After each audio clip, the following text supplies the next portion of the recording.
In front of me is OPPO RENO12 FS, and today I would like to show you how you can connect it to printer.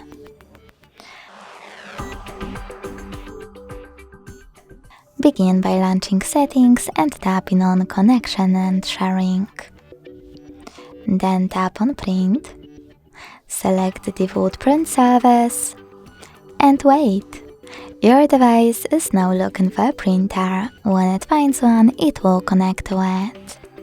You can also tap on this plus at the top right corner and use one of those options.